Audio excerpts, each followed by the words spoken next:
and today we'll be doing something really exciting. We're gonna have a little challenge, a baking challenge. And so with me over here, you'll see this makeshift screen. So today, Father, the baking extraordinaire, is gonna guide me through giving me instructions and teaching me how to bake. Okay, today we'll be doing something called the soft Asian milk bread. Asian milk bread? Yes. Are you confident in giving me instructions? I hope so. Okay, I hope I'll receive them well too. Yes, okay, let's go. Alright, what do I have with me? First, you measure 330 grams of bread flour. Alright, would you share some with me? Yeah, give me a minute. Do you bake very often, Father? A couple of times a week. A week? Yeah. Wow, that's frequent. I baked like a couple of times in maybe 2 years. In your lifetime? 2 years lah, 2 years. 2 years, alright. Well, that's pretty good. Have you always been into baking? I have an interest from young. From young? So your family, like, is it a family activity? It's personal interest because, like, you know, when I was staying with my grandmother was growing up, we used to mess around in the kitchen when she's cooking. Okay, 350, yeah? 330! 30! Oh my goodness. That's what I said. 330, 330, yeah, that's right. 330. Oh, okay, I'm very far from that, okay. Okay, so do you cook at all at home? I try to, but I do very lazy meals, like the one pot kind. Anything that's fast and edible. And gives me the least amount of things to wash after that. Okay, that sounds like Grab food. Oh no! Okay. Off by a little bit is fine, you know. No, I'm on the dot. Alright, that's good. Okay, a small bowl is some tangzhong. It's basically a water roux, kind of like gravy thing. So you can add that in. Add it all. Now, yes. So Ray, how many kids do you have? You wanna guess? I don't know. I won't take any offense. Huh? I won't take any offense. 12 apostles? I don't know. You're still following the old policy, stop at 2 or something, I don't know. And we're working from 2, hopefully. Oh, okay. Okay, that's good. Yes, I have 2 kids. The older one's 5 and the younger one is almost 2. So what are their names? The older one's Ezra. Ezra, what a name. Yes. Okay, why did you choose that name? It means Ezra will be the one who follows like God. The one who follows. Okay. Yes. The younger one is Kyra. Kyra Joan. Joan. Yes. So she's named after? She's saying Joan, the art. Okay, so now go to your weighing scale. Okay, you should have a tab button there. Okay, so now you have to add about 80 grams of milk. Father. Yeah. Now that my kids are quite young, right? Yeah. I'm just wondering, because we just started our family, let's say, almost like quite new.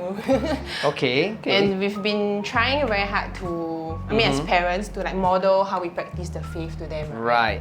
Do you have some tips maybe on like what are some good to have like to start off building these family traditions for us maybe? What kind of family traditions? Like for now, we do like grace before meals. Okay, that's very good as a start. Yeah, good night prayers. Okay. Father, you want to give me the milk? Yeah, oh, sorry. Yeah, I'm sorry. Yeah, here you go. All right. Yeah, so we make them say grace before meals. Okay. We do their night prayers. Okay.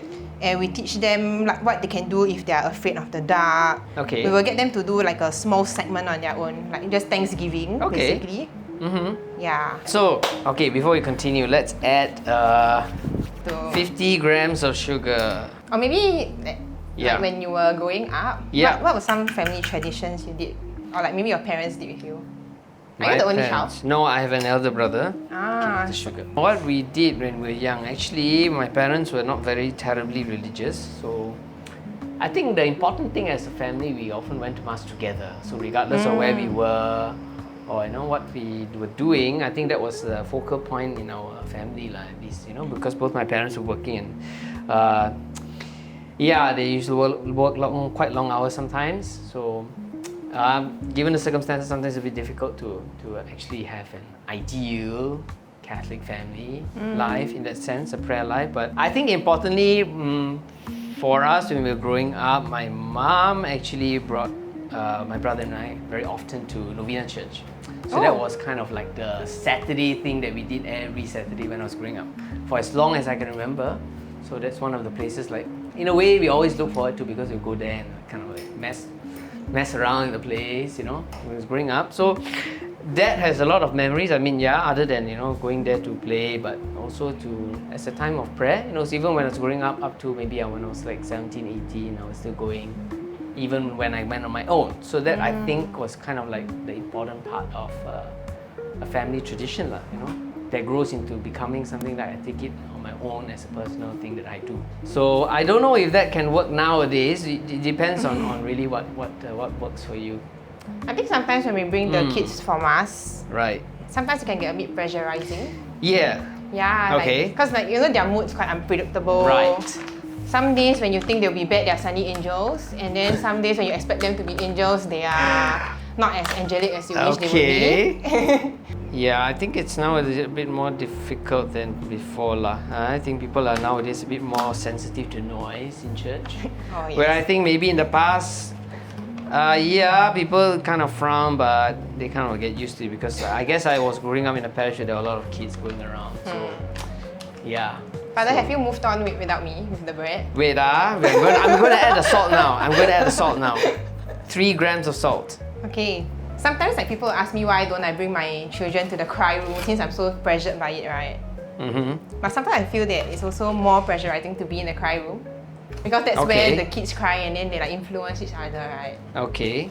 And I think that if they are not chaos, I would like them to try to get used to the environment, sitting with the rest of the congregation. Okay. And learning how to, feeding off how other people are behaving in mass in a sense. Right. What do you think about it? Am I on the right step? Am I doing the right thing? I think that's correct. I think, a cry room ideally, I think for me is a place that the church can do without. Because the cry room kind of adds a barrier, I think, to the experience, the whole sensory experience of being at mass. Because you see, if you put the child in the cry room, it sends a message to them that that unless you behave in a certain way, you're not to be seen in church. Of course, then at the end of the day, the parents also have to tread a fine line between a child throwing tantrums and a child just being a child. And sometimes they learn over time how to regulate their emotions and all that. So that comes with a lot of, practice over time in church, how to behave in a certain context. So if you're always cut off from that learning context, then it takes the child away from that experience of experiencing mass, and then how to, when to do what is happening, so you lose out a lot, and the child loses out a lot also, and teaching moments like that for the parent and the child is lost unnecessarily, which we can do without. And maybe also it's a learning experience for the congregation, that at the end of the day for me, if a church is absolutely quiet with pin drop silence, I'll be pretty worried, because that means my congregation is dying.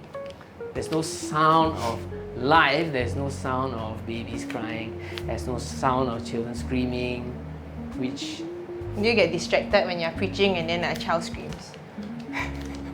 Sometimes, but most of the time I'll just tune out, because I think that's normal, right? Even you walk on the street, there's noise. Yeah. So is that something they teach you at the seminary to block out certain sounds? I don't think they taught us that, but I learned to block it out. Okay, next we add, just continue first. We add the 2 grams of yeast. So Father, just now when you were sharing me about your family traditions and going for mass together as family, right? You very quickly jumped to 17 years old, right? Yeah. Were you noisy when you were younger, before 17? Were you a noisy child in church? Oh, I have a hard time remembering that. Okay. Intentionally? All in? Yeah, I think you can. Really, yeah? Yeah. Alright, okay, the last thing is the egg. 1 egg. Whole? Yes, As it is? the whole egg. You can take your bowl off the scale. Alright. And crack the egg into the whole mixture. Okay, so what was I supposed to say? Should I be mixing it? Yes, please mix it now. Yes. So let me tell you how to mix it. Oh, I've already started. Oh, wait. Hold the bowl with your left hand. You scrape the mixture from the sides of the bowl and you turn it as you do that. Okay. So as you scrape down from the side, turn the bowl a little, scrape the side, turn, scrape the side, push it in. Push your mixture into the middle, yeah? So do you bake with the kids at all, or do you cook with your kids? Okay, I tried to let Ezra like chop up the ingredients. Okay, well, that's very good. But then after that step, he usually loses his... Interest. Yeah, correct. Yeah. So I let him wash like the mushrooms, the vegetables, then get him to cut it. Then after he's, Mommy, I'm done. Okay. That sounds like my niece when she came to make a bread the other time. So is it easier to give your niece instructions or me? Wow. Okay. So, after this, comes the tricky part. Okay, so does it come together as a ball now? It tries to.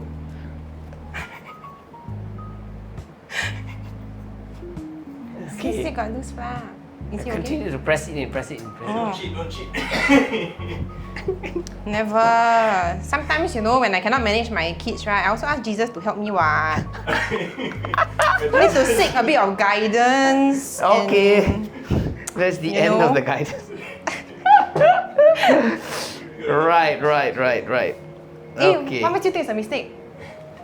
I'm going well, okay? I'm just not as fast. There Inhale. is that portion of, trusting God, and of course, like any other cooking or baking process, sometimes it doesn't look like the picture or the video, and it can still be a decent piece of bread. Okay. So that's the thing, all right? Yeah, so you got to trust the process sometimes, even though it seems like that it's so far away from the end product. Okay, let's pause for a while. Okay, do you have the biggest measuring cup that you have? Yeah, it says 1 cup. All right, put it on the scale and turn it on.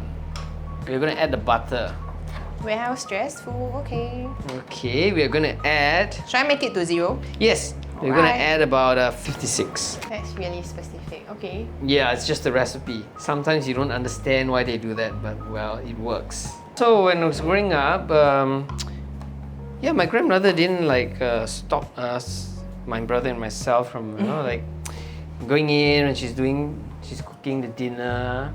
So sometimes when I was growing up, she just tell us to be careful of the stove. I mean, there was fire stove, but she let us do the stirring, and when we were a bit older, she let us cut the potatoes and all that. So, I think that really helps us. So it's in that sense, that invitation to try something, to know that even though you can make mistakes, it can be adjusted later, So that was a learning experience, and life experiences which I carried on, cooking is it's a natural part of living. Okay, yes, so let's empty out your bowl. So you make a small depression, press it down in the middle, add all of the butter in the middle. Have you added butter? Yeah. I'm getting there. So take a right hand, okay, the 12 o'clock direction. Wow, okay, sounds like very detailed, hold on. Okay, your right hand, okay, Okay. right hand, okay, lift up the dough a little bit, pull the dough into the middle, Okay. and press the butter down. Okay? Yeah. Okay. Okay, lift up the dough, lift it up, turn 90 degrees. Oh. Okay? Then, 12 do the o'clock same again. thing, 12 o'clock fold in. Okay. So do the same thing lah. Oh, just keep doing? Yes. Okay. Until everything is mixed together, and then the butter is incorporated. I hear the way they are laughing behind the camera, right? Yeah. I feel like I'm very far off from what you are achieving. Okay. Just Oh, continue my adding the mess is butter. coming. Yeah. Continue adding. Continue doing that. The same.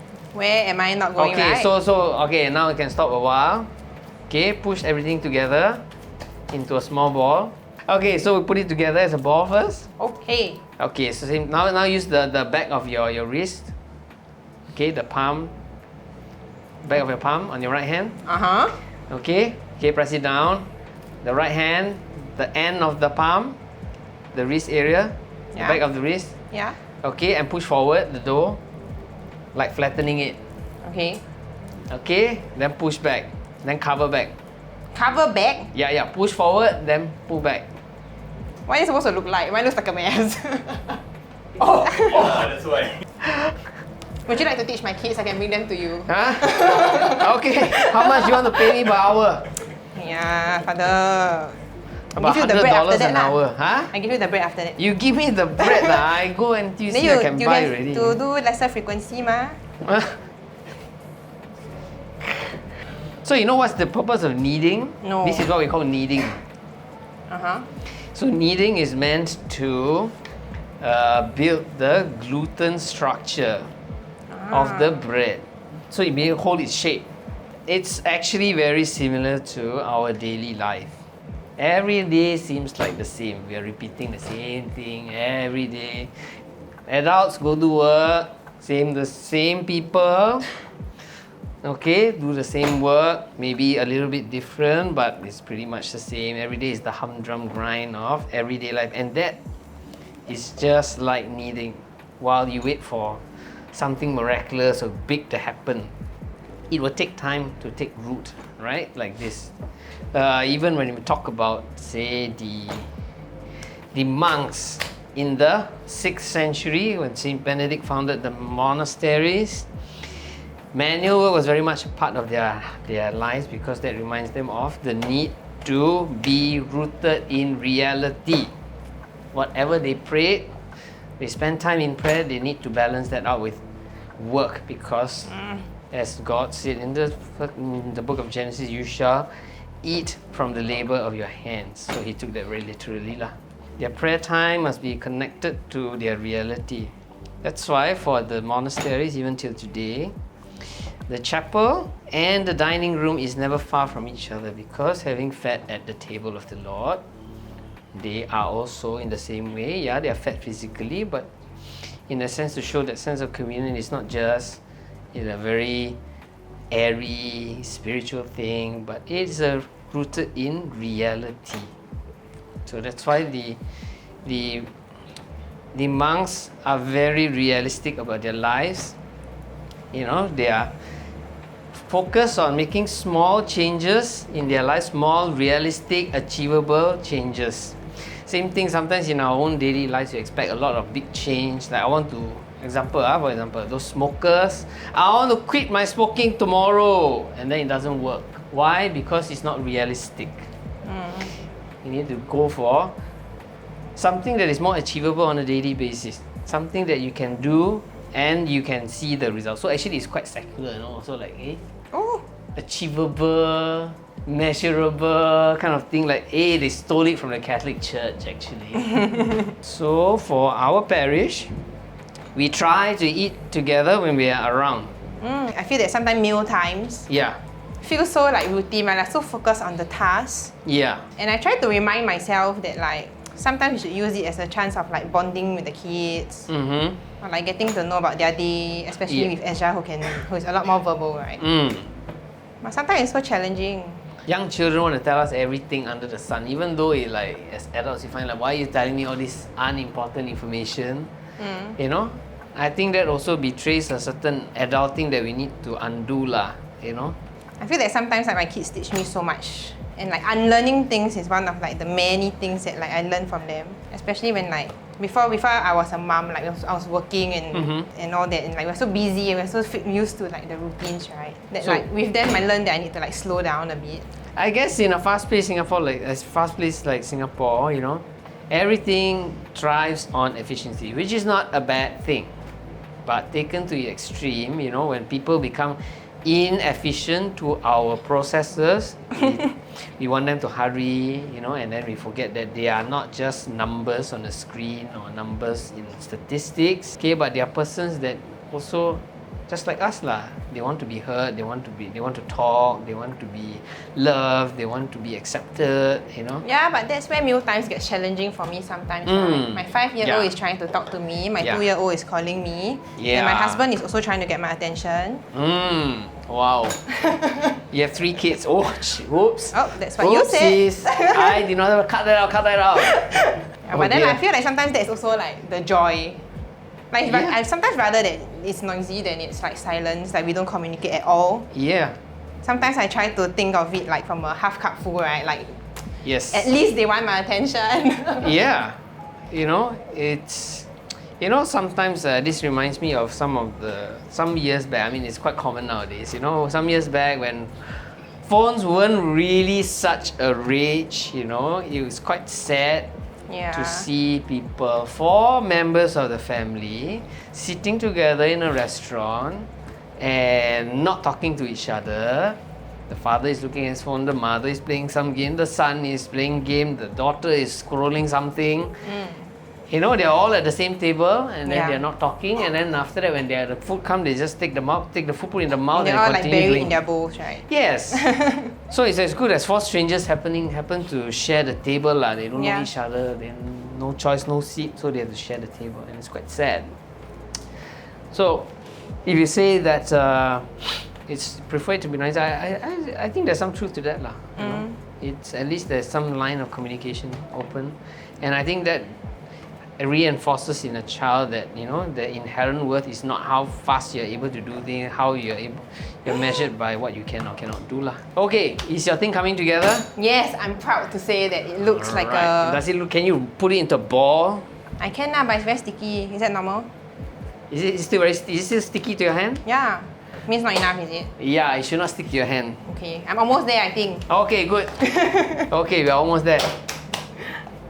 Oh, wow. To make the kind of sound. Is it very far? Wow, I am impressed. Oh, thank you. So my first loaf of bread actually was done way back in the day with my grandmother in a toaster oven. Oh, does it work? It works out. It was a very rudimentary small loaf of bread lah. Yeah, and then I kind of like never made it until actually when I came here. When I came to the parish. Okay, is it sticking to your hand? Not so much, but how Okay. do I know when I'm really done? How can I tell? Is there Can you something I lift it can off easily off the table? Does it sound okay? Yeah. Okay, it's not sticking to your hand, that's good. Okay, I need a bit of oil now. Okay, you have your mixing bowl in front of you? Yep. Okay, you need that. Okay, so pour a little bit of oil in your hand. Okay. Oil your hand. Okay. And You want then to share the oil with wait. Okay. So you need to oil your dough a little bit. On my hand nah. Yes. Alright. Don't be afraid. Okay. Anoint your hand. Okay. Okay? Can? Yeah. Okay, so spread it on your dough. Spread it on your dough. Okay. Then what you do is you hold your dough in both hands, right? Yeah, okay. Okay, so take the edges. Take the edges. How do you even get edges from the bowl? No, your dough. Yeah. Your dough, yeah? Yeah. Okay, fold them in. Fold them in. Fold them in. Hi. Okay. Yeah, just continue folding them in, you know. Okay. Okay, and then make it into a bowl. Okay, once you have oil everything, that's fine. Yeah, into a ball. Into a ball again. Okay. Now is the time we have to wait. Right. Okay, we have to See you. let it double in size. So we have to cover it. The yeast is basically a living organism. Wow, science class. Okay. So it takes time to grow. It needs to eat. So it feeds on the sugars and the whatever carbohydrates found in your flour. Probably 30 around there. Okay, so 30 is probably a good temperature. It's fast enough. But if you're pushing it too high, it'll get too hot and it will just die. So just like our children, they are all different. So there's no like one size fits all solution. You know, we don't have like. I feel that not just, so if let's not say just one size fits all. It's like every day the same child is also different temperature. Oh well, yeah. Don't you think that, right? Like every day there's a new situation that occurs. Yeah. So it's the same thing. I think each children has to be taken on his or her own merits lah. Now let's put it into the oven for a while. Alright. 1 hour later. Welcome back. We took a bit of time to wait for our flour to rise, our bread to Yep. rise. And now Father's going to give me more instructions on how we can Okay, move on. so now the next step, we take a bit of flour, bread flour. Okay, so lightly. So You have like, flour on your side? yeah, I took some. Oh, okay. Yes, so you just lightly flour the surface.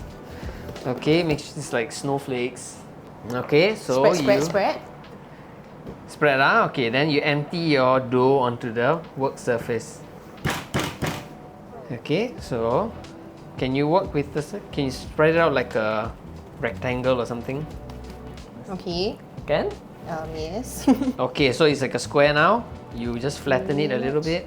Okay, take the bottom half, fold it up somewhere 3/4, 1/3 of the way. Leave a little bit at the top. Okay. Fold the other side down and cover. It should look like a small rectangle, a long rectangle now. Okay. Okay? Yes. So, okay, now you roll it slightly, ever so slightly, into a cylinder. Okay. Okay? Okay, why you do that? Because you need to divide it into 3 parts now. Right. Yeah, you have the cutter. Okay, you cut into 3s lah, into roughly equal thirds. Do you need it, the cutter? Yes, I do. Here you go. Okay, thank you. It was so nerve-wracking just now. My father's dough raised so much more than mine. Okay, so you take 1/3. Okay, you take any of the corners with your right hand. Okay. Pull it and put it into the middle. Like 4 corners to the No, middle. one corner first. Okay. Then then you repeat the step. Okay, so basically what you want to do is to put everything into the middle so that you get the surface outside that has touched the flour surface. Okay, so you get a surface that is rather smooth. So fold everything in until you Just get once? Oh, like multiple times? Like yeah, you're doing multiple it? times. So until everything is into like a small ball. Okay, and once it's a small ball, okay, put it back on your work surface. Okay, use your 2 palms and then you like push the sides in. Use my 2 palms and push the sides in. Okay. So you move your hands perpendicular to the work surface, as if you're scooping up the dough with your palms, and then just make it into a ball. Okay. Okay? Okay, So you do the same for the other 2 parts. Okay, same thing with the other 2 pieces lah. Okay, so once you get, then you just... Why do we have to do this step, Father? Huh? Why do we have to do this step? You need to build what they call tension in the flour, in the dough, so that it holds structure again. So to build the tension in the bread, Father. Yeah. Sounds a bit relatable to family life, huh? Yeah, sometimes family life we have tensions. Tensions don't have to be bad things. They can be things that we use to get stronger. We use it to grow. Same thing like the dough. I've recently also learned that like fights are not always bad, you know. Yeah, it's not always bad. It's just having to practice putting up a good fight and making good use of your fight. Yeah, exactly. And not let the fight and the energy go to waste. Okay. Okay, are you done already? Not yet. Done. All done? Okay, Yes. so take a bit of flour. Okay, just lightly scatter on your dough. Oh, Okay? okay. Okay, so my bowl is big enough, so you just lightly cover it. Fits perfect. Okay, so we let it rest for maybe like 5 to 10 minutes and then we come back Alright. again. What advice, Father, do you think you can share with like couples, maybe even like young parents, right? Yeah. Like new parents. Yep. When it comes to like, I guess when they have new responsibilities and all that, it's very easy to have like tensions in the family. Yes. Sometimes the situations are so new that you're also like trying to figure out how to manage them, right? Yeah. Do you have any advice in like our family life? Well, what can a single celibate priest tell you? I don't know, man. But what I can say is this. The first thing we need to remember is the person is important. The person is important first. Okay, second thing to remember that nobody is born a parent. We grow into becoming a parent, just like I also grow into my own vocation. I didn't come out of my mother's womb a priest. Like, boom, Father Clarence is born. No, it doesn't happen that way. It's a process in which you learn and mature into our vocations. Yes, I'm an ordained priest, but that doesn't mean I'm an expert. It doesn't mean like, I fully know what it means to be a priest. It's a part of a growing process. The same thing as a parent, so even parents, the way I see it, especially in the life of my own parents, there are different stages, as a young parent, managing the kids, the kids throwing a tantrum and all that. That's part of the initial part of being a parent, so taking care of the child. growing up, education, everything. So when the child is grown up, like, oh, okay, retire. Well, not really, because then after that, the child gets my brother got married. Then now you have grandchildren coming in. How do you manage that? How do both husband and wife grow old together? You know, and then because they're so familiar with each other, that also is part of the tension. Because like, oh, I know you are like that, so you will always be like that. Is that really? Not really, because we always change. Even your own parents, you know, like, were they really the same people that when they married each other on the day when they got married? Not really. They changed along the way, right? I'm sure they didn't expect they would turn out like that, right? So it is a whole process of maturing and growing, and realizing that along the way we have to learn lessons, lah. Yeah. So being, and not only teaching each other lessons, but I think maybe even learning from our children. You know, they're teaching us something about ourselves. Young parents, maybe they want everything to be perfect. You know, like especially with the first child. You know, I've seen this with some of my friends also. Like the first child, wow, so important. Everything. Oh, the slightest sneeze is like, oh, it's going to send them to the hospital or something. Of course, I'm not saying you ignore your child's health, but you know, over time you realize that okay, there are certain things, okay, maybe not so serious. With the second child, okay, then we can manage this. We know Learning how to let go a little bit, yeah. That's right. Learning how to let go and learning, you know, like okay, I've learned from my previous experience. Now this maybe not so serious, then we can adjust accordingly. You know. Yeah. That's part of I think the whole beauty of growing into our respective vocations. So whether it's as a parent or as a priest, it's really a whole process of willingness to learn and to be taught. I think that's the important thing, you know, especially in the Christian life also. That's why we're called disciples, right? Disciples is to be willing to be schooled. That means we have to be humble enough to say that I don't know everything. I need to learn. Yeah. That's the important thing there. I think especially as like when we first had Ezra as first-time parents, I think then we really saw the importance of like surrounding ourselves with the people who we could look up to, and who could also like share their experiences with us, right? Correct. Yeah, because then that really helps to build a certain kind of confidence that okay, yeah, even if I don't know something, there's people I can turn to. Yeah, and like whatever problems I'm going through, it's not a new problem. Someone has gone through it before. Yeah, you're not I think that helps. first. Like, it makes it a bit more comforting, right. assuring. Yeah, and you won't be the last to face those issues. You know, so that's one of those things that we have to be aware of, lah. We don't make our problems too light. We don't make it too heavy, also. Right, we waited another like 10 minutes for the second rise, and we took the time to clear our work desk a little bit too. So, Father, what should we do next? Okay. You can once again dust the work area, a small part of the work area with flour. Okay, then you take one of the balls that you made. Okay, the side that was facing you, facing upwards, put it facing now the work surface. Okay. Okay, use your two hands, your 2 palms, and press it down a little bit. Just kind of like flatten it out. Yeah. Okay. Okay. You have a rolling pin with you, right? Yeah. Okay, flatten it out. Okay, if you want, you can dust a little bit of flour on your rolling pin. Oh, okay. Okay, so that your dough doesn't stick to your rolling pin. Okay, so one way to do the flattening is you flatten it once, then you turn it 90 degrees. Okay, then you repeat. Okay. Okay, same thing, repeat. Wow. Okay. I think so. Okay, so what you want to do now is take the long side, one side of the dough. Okay. The long side. Okay. Okay, fold in maybe like 1/3 of the way. Into the middle, okay? Then the other half, you fold to the other end. Okay, so now you have the burrito? Yeah, something like a burrito, right? Okay, so take the top, right at the top, and then roll it in. Roll it in. Okay? Top. Okay. The top of the strip. Now you have a long strip, right? Like a tall strip, yeah? Tall strip, okay? So you just roll it like rolling. All the way down. Yeah, slowly you make rolls, small rolls. Small rolls, okay. So roll it in towards you and give it a little push downwards. Roll in and push downwards a little bit. Push downwards. Okay. So you have something that looks like a Swiss roll now. Yeah. Swiss roll-ish. Ish, yes. Yeah? Yeah. Okay. Let me have a look. Yeah. Too much flour, don't add too much. Oh. Okay. Not too much, just lightly dust it. Lightly dust it. You don't want to add too much. Is mine terribly white? It's a little too white. Okay, so you do the same thing for the others.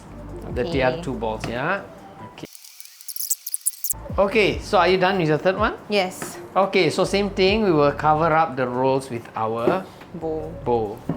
I thought my first one with the too much flour. Is there anything I can do about it? You try to dust off the flour a little bit. I just realized how thick the flour is. Oh, Too thick, right? it's a little snowy. How can I roll See how again? it turns out. It's okay. The other rest two you is just- a bit better. Yeah. It's okay, you just roll it and then we'll see what happens. Okay. Okay? And then we'll cover it back with the bowl. Okay. And then we'll let it rest for 10 to 15 minutes and then we'll do something to it. Okay. 15 minutes later. Okay, Father, Yikes. what's next? Okay, so remove the cover. Yes, sir. Okay. Alright, so the swirl should be facing you. Okay. Okay?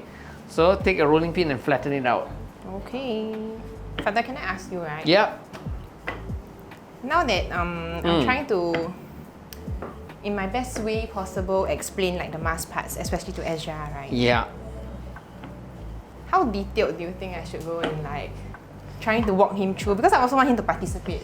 Yeah. And I think like even for me, if I don't really understand the mass parts, like some parts will not mean as much to me, right? Okay. I started with like getting him to participate in the hymns and the prayers. Okay. Great. But then halfway through, especially since mass is like an hour long, it's okay for us, but for kids sometimes it's a bit challenging. Yep. Yeah, so I tried to explain to him the different mass parts, like especially after homily, what happens after that. Yeah, but then do you have any advice on how I can like break down the information for him? Break down the information, huh? Like there was one day that he asked me Yeah. like, Mommy, why must Jesus die? Oh. And I found that question like, That is a very important question. but it's so difficult to explain to him. We have to, understand what the mass is all about, lah. Okay, first and foremost, it's an act of worship where we come to give thanks to God, okay, for the great gift of Jesus Himself to us.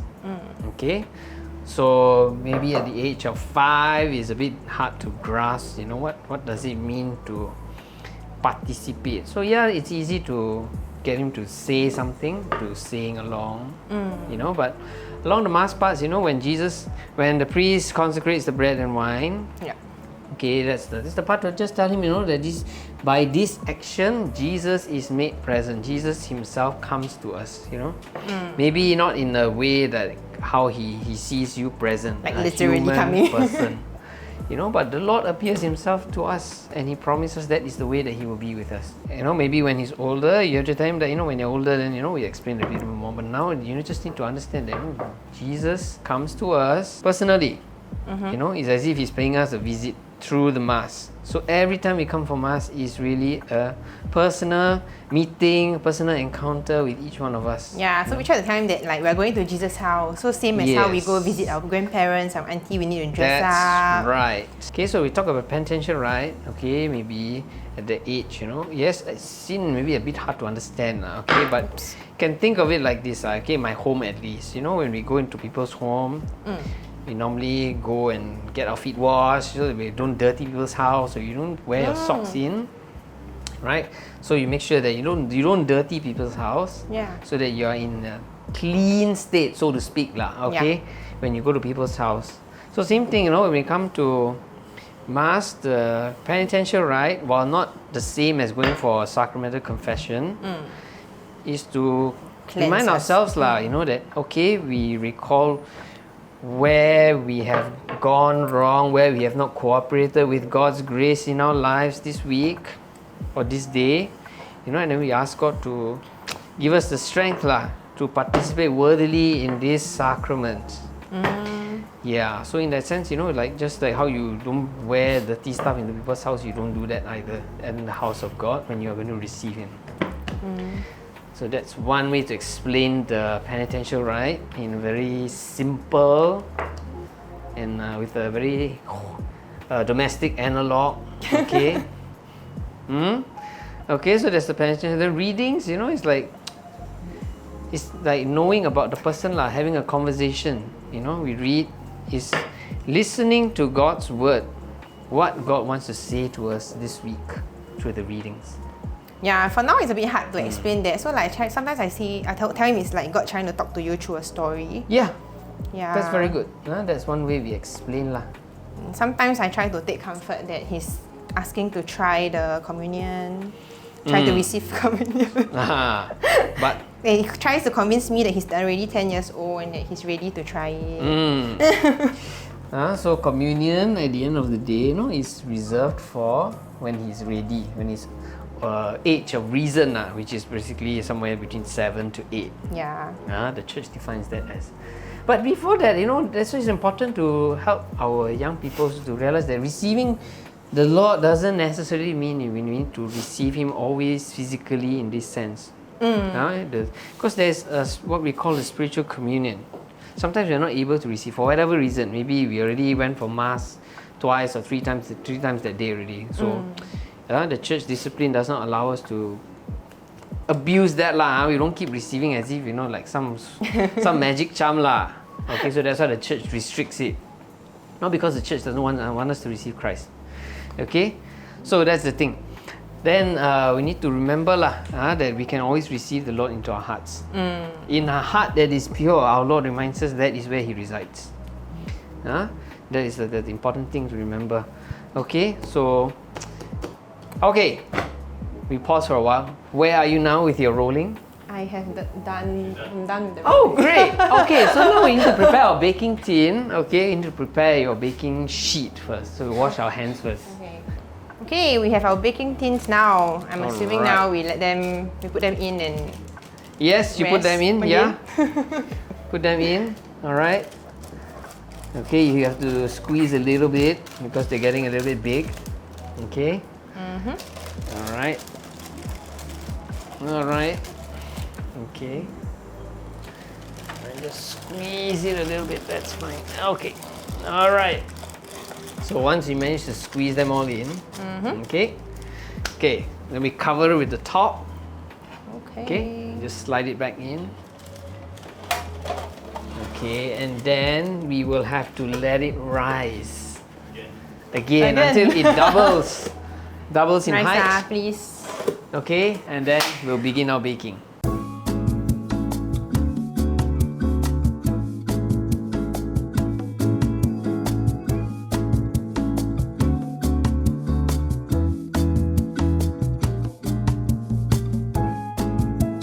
The next day.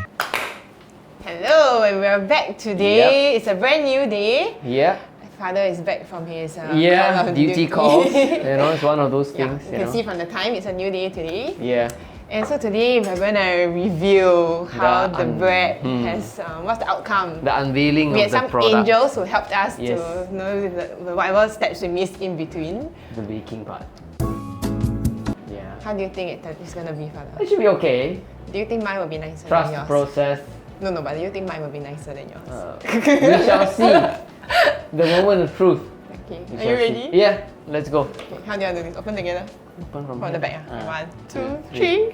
Oh, okay. Wow! Very nice. I love it. There's the bumps. Okay. I'm so excited to see what the inside.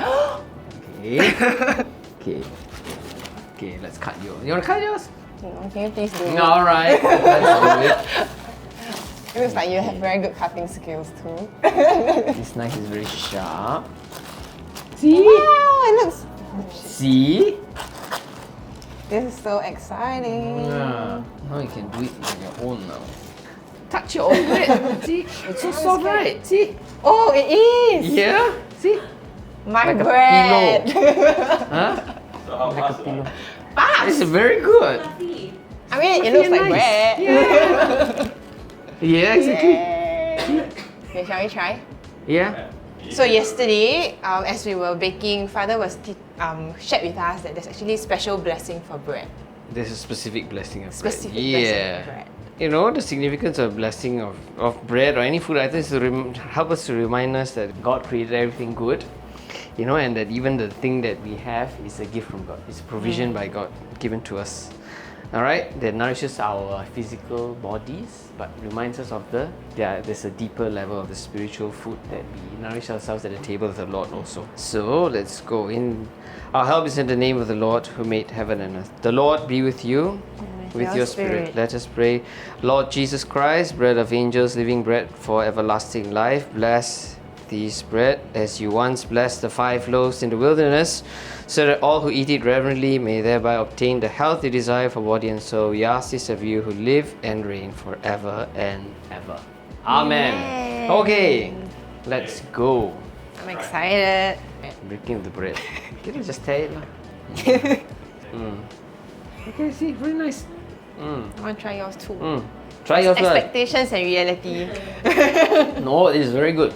Very good. Oh, it's very sweet. Yeah. It's very nice on its own. I think the toughest part was firstly not even knowing the steps. I don't know what the outcome was supposed to look like. And I was also wondering if Father moved along and forgot about me along the way. Because sometimes like I hear a lot of actions going on your side of the table. But I feel that like I'm already done with like the last instruction that I was left with. So I'm just wondering like, did you move on and then you forget to instruct me? And also I think like the fact that you knew the instructions and you knew what you're doing, and I couldn't see and I couldn't follow your example to see whether like whether my dough was rolled properly or whether the consistency was right. Okay. Yeah, and then I thought about it, right? That like I think that's exactly how like I expect to live my faith sometimes, you know. Like I care so much about what the end result is going to be like. I worry so much about like the steps in between. And I think in a way also like sometimes you try, but then it's hard to not want to take control. Right. Or to know, or to have that certainty or that security of how things are going to be. But look, It trust in the process. Exactly. Enjoy the bread. Yeah. Yeah, I think on the other end, it's a bit sometimes when you're the one giving instruction. Was it challenging?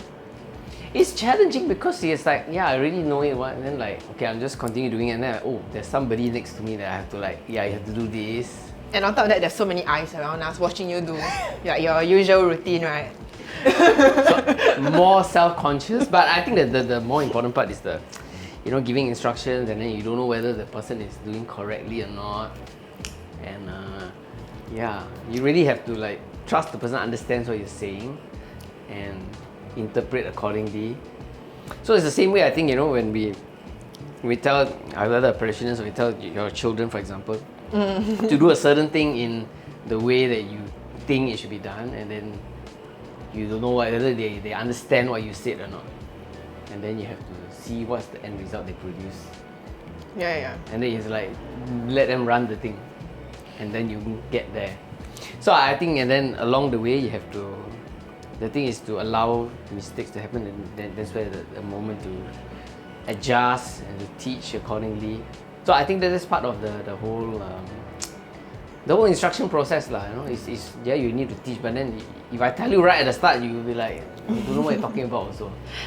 It's only at the appropriate moments where interventions and all that, I think even immediately after like yesterday's shoot and when I went home, I was already very exhausted, right? And then when I went home, I picked the kids up. Okay. And I think the whole like routine with them from the moment I picked them up felt a bit like a baking process, Like, I was really very exhausted, a bit like the second half of our day yesterday. Right. And then after that, I tried to go home and I told them, they were trying to negotiate with me about how many bedtime stories they get before they sleep. And then me having to give them the instruction of like, okay, go brush your teeth. While I try to busy unpacking their school bag. So a bit, I feel like I took on a bit of your role. And I saw myself in the kids. Like them having their own ideas of what they want to do, or how they expect their bedtime routine to be. Right. Whereas like I also expected them to just follow instructions, and with the hope that when I return to the room, they're all nicely laid in bed, waiting for like their milk, ready for bedtime story. Yeah. I think eventually we got there, just like how eventually the bread rose. Yeah. Right. There were challenges. Pretty good. It turned out pretty well. I think so too. So yummy. I cannot stop eating even my father's talking to me. So, Father, thank you for taking the time. No problem. And firstly, it was very nice to meet you. Yeah. But also, thank you for taking the time. Sure. You know, we really spent the whole day yesterday. Yeah. Together. Longer than expected, but okay, very good. That's true. Yeah, but thank you for taking the time, guiding me through this, and spending the My time with pleasure. us. And we hope to have you back. Maybe Okay. teach me other things next time. What do you want to learn? Do you have a list that I can choose from? Huh? Oh, we shall see. We shall see. Maybe Korean? What food ah? Food can Food can. Yeah, I'll let you practice first. Sure. Can. Pork belly you want? Okay, maybe you can let us know what's the next dish or what's the next challenge I should do or that Father should guide me with. All right. Up for Sure. it? Yeah. Alright, okay, All thank you right. for joining us. Bye. Bye.